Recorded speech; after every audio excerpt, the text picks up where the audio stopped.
Monica Silva was one of Ecuador's most tireless anti-corruption and environmental activists. This June 8th, she was found dead in her home in Montañita, Ecuador. The government claims she was depressed and had committed suicide. This was a misleading claim at best. A recent postmortem investigation revealed that Silva had been killed by a blunt trauma to the head and through strangulation. In the months leading up to her death, Silva had repeatedly warned that her life was in danger.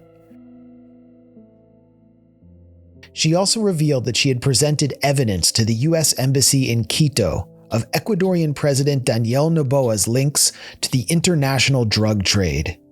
Noboa happens to be a key Trump ally, a billionaire son of Miami, who is rapidly transforming Ecuador into a militarized bulwark of U.S. control.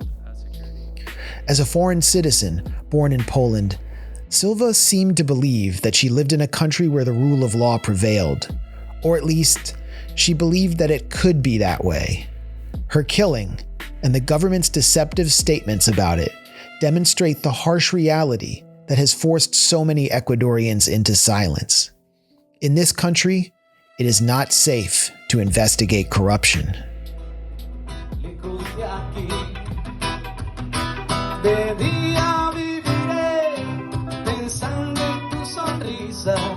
Silva settled in Montañita, a tourist town in the Santa Elena region of Ecuador. She embraced its people as her own and fought tirelessly for their rights, as well as for the land and the coasts that they depended on, confronting powerful corporate and political interests. Following her killing, the community gathered to honor her work. The Grayzone spoke with several of Silva's closest collaborators and friends about her life, legacy, and the killing, which has shocked the nation. When I think of Monica, the first thing that comes to mind is integrity. She was guided by that in everything she did. She set a powerful example for those of us close to her. Despite all the obstacles standing in her way, she always stood firm in what she believed was right. It's been a devastating blow that we are still struggling to come to terms with.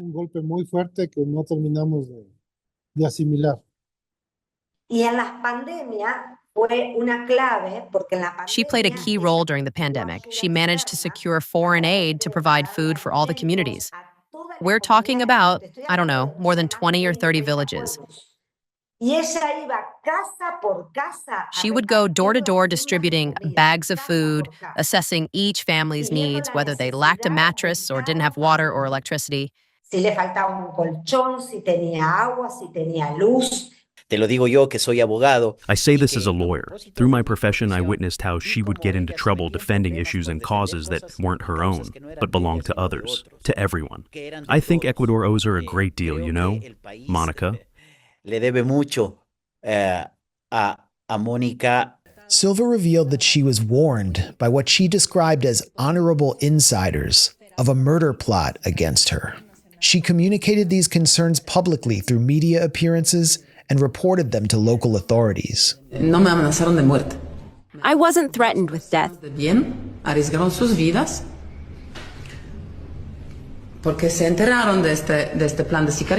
Two decent people risked their lives because they found out about this contract killing plot and warned me. The person who told me all this called me and sent me messages with the details. It was something much worse than fear.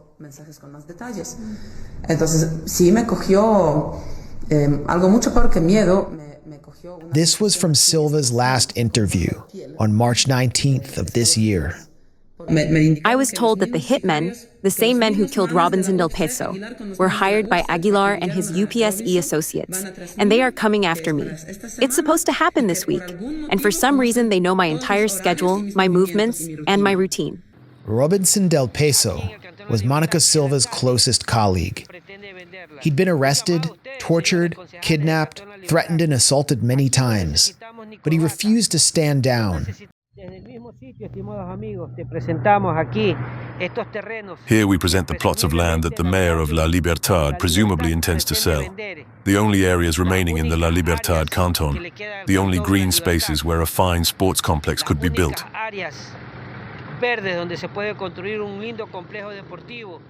and was eventually murdered for his anti-corruption work. Following Del Peso's murder, Monica was devastated. But she soldiered on despite a complete absence of measures to protect her own life. When she discovered a camera illegally planted what she believed was being used to spy on her, she declared, I hold the Ecuadorian state responsible not only for failing to prevent this potential disaster, but also for potentially facilitating it. Shortly afterwards, Silva was found dead. Within hours, Ecuador's Minister of Government, John Reinberg, declared that she had been suffering from depression and had taken her own life. The woman died by suicide, and evidence supporting this conclusion was found at the scene. Those statements soon came under suspicion and scrutiny. A second autopsy, released this June 19th with international participation, concluded that Silva had been struck in the head with a blunt object before being strangled, directly contradicting the initial characterization of her death as a suicide. The speed with which authorities promoted the false narrative has raised questions about a cover-up. Y por eso yo sostengo también que al ministro del Interior. I maintain that the suicide theory was fed to the Minister of the Interior by people who are in contact with the perpetrators of the murder. After all, a minister isn't someone who is in direct touch with what's happening on the ground. Hierarchically, the police, and specifically the high-ranking police commanders, are his subordinates, and those commanders in turn are in contact with the local regional commanders. So, who gave him that news, or that information, or that theory of an alleged suicide that actually made the minister look so bad, and which he later had to backtrack on, right? Well, I'd bet anything that the initial report came from people who were in contact with the murderers. Que fue dada por quienes tienen contacto con los autores del asesinato, sí.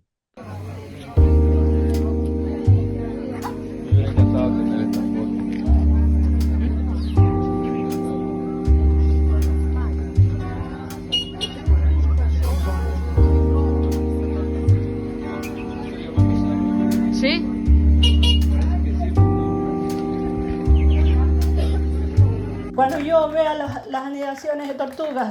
Whenever I see groups of turtles, I will always be reminded of her.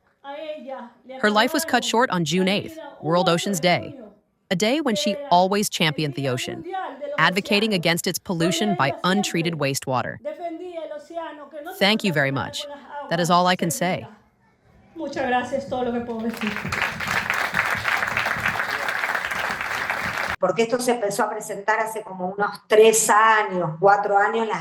This started happening about 3 or 4 years ago, the most serious threats.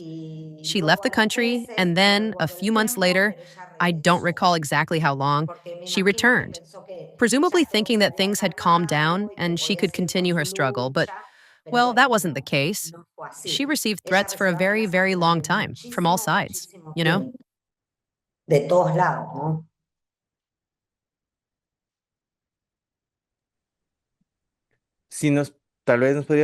Perhaps you could tell us what kind of threats they were. Were they written? Did she receive text messages? Did they call her? Did they deliver them personally? What was it like? As I understand it, it was through messages and texts, or rather, through messages and calls that she received. She had those messages. That is something she has always said.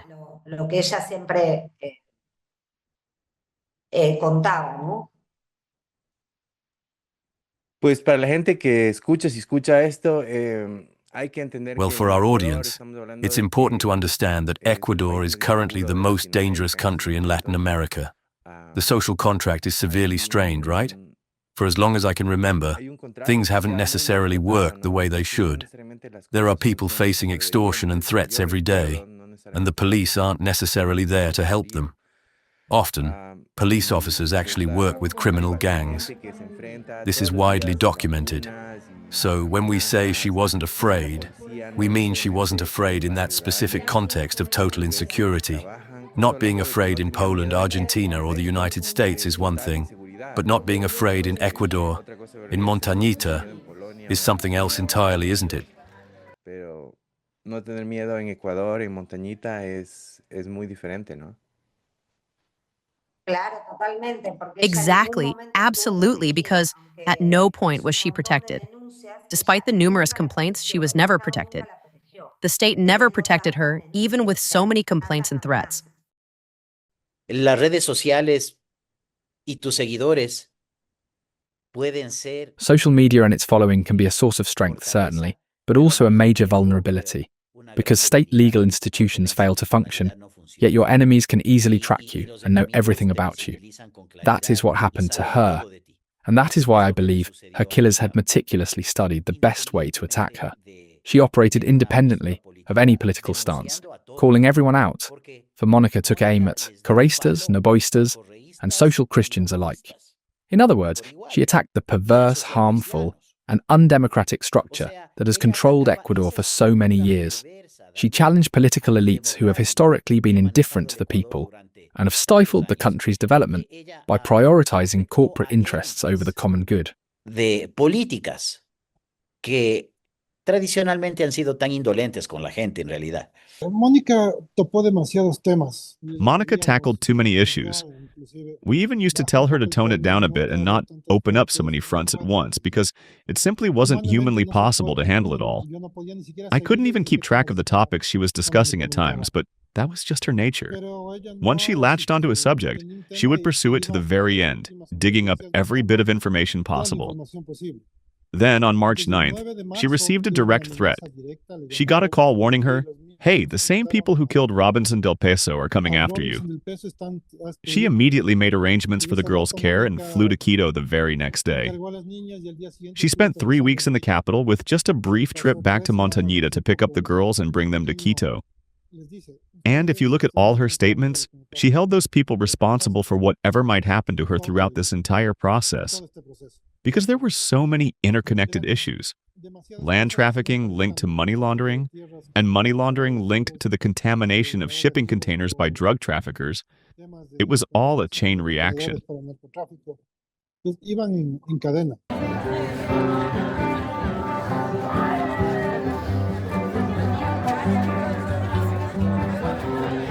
Gracias, Mónica, por esa entrega, por ese trabajo, por esa lucha. Thank you, Monica, for that dedication, for that work, for that struggle, for the good of those in need.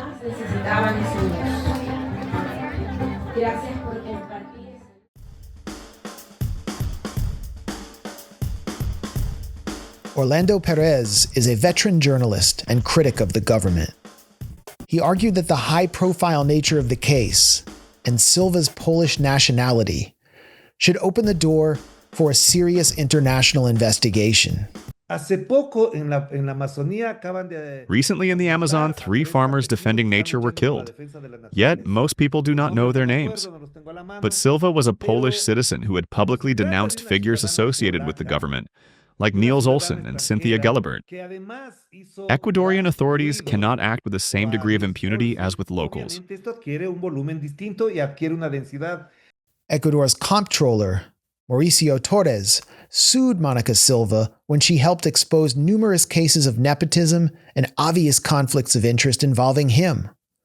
Unable to disprove the accusations, he accused her of a smear campaign. But ironically, Silva was doing the job the comptroller was supposed to do himself. She'd also filed complaints about the illegal sale of public land in La Libertad, allegedly carried out through frontmen and potentially implicating central figures in Daniel Noboa's government. Cases such as the torture and murder of highly connected witness Rubén Cherres, the assassination of presidential candidate Fernando Villavicencio, the killing of Monica Silva, and the imprisonment of leftist activist Omar Campo Verde reveal a way of operating designed to protect certain interests and prevent damaging information from becoming public. Perez pointed to the Progen case, a scandal involving electrical generator contracts that critics describe as one of Ecuador's biggest corruption scandals in history. Beyond the roughly 150 million involved, The resulting electricity crisis caused economic losses estimated in the billions. The scandal has become a growing political burden for Noboa and his inner circle, largely because his entire political narrative has been that the left is corrupt and that he and his right-wing allies are the solution. The question is whether powerful actors are capable of murdering a person to conceal a major scandal. The Progen case had already caused a dramatic decline in public confidence in the president. Then Monica Silva is killed, and immediately the focus of public attention shifts elsewhere. The timing of Silva's killing was especially eerie. It occurred 2 months after she left a file with the U.S. Embassy containing incriminating documents regarding the Noboa trading case. This is a case in which President Daniel Noboa, a key U.S. ally, reportedly used shell companies to conceal his ownership of firms which have been caught on numerous occasions trafficking cocaine stuffed in banana containers. Despite public scrutiny around the case, no one has been investigated or prosecuted in any meaningful manner. The last 2 public figures who attempted real investigations into Guayaquil's drug trafficking, the largest by volume in the whole world, taking place through private ports, had their lives destroyed. First, there was former presidential candidate Fernando Villavicencio, who pledged to deploy the military to take the ports back from the cartels. He also found himself in an ugly feud with Noboa, who promised to become Villavicencio's worst nightmare. On the campaign trail, Villavicencio was shot to death at point-blank range by a hitman. Then there was Aquiles Alvarez, Guayaquil's leftist mayor, and one of Noboa's main political rivals. Alvarez announced on national television that he'd obtained evidence revealing who was actually behind the drug trafficking from Ecuadorian ports, and he promised to deliver it to European embassies, since most of the drugs shipped from Guayaquil ultimately go to Europe. Days later, police raided the home of Alvarez on dubious grounds and arrested him. To this day, the mayor is languishing in a supermax prison, with his health failing and no legal recourse, still waiting to be sentenced. The dark fate of Villavicencio and Alvarez provided a disturbing preview of Silva's killing. Her murder has left a massive void, with friends and colleagues saying that no one can replace her, and that in any case, too many are now afraid to try.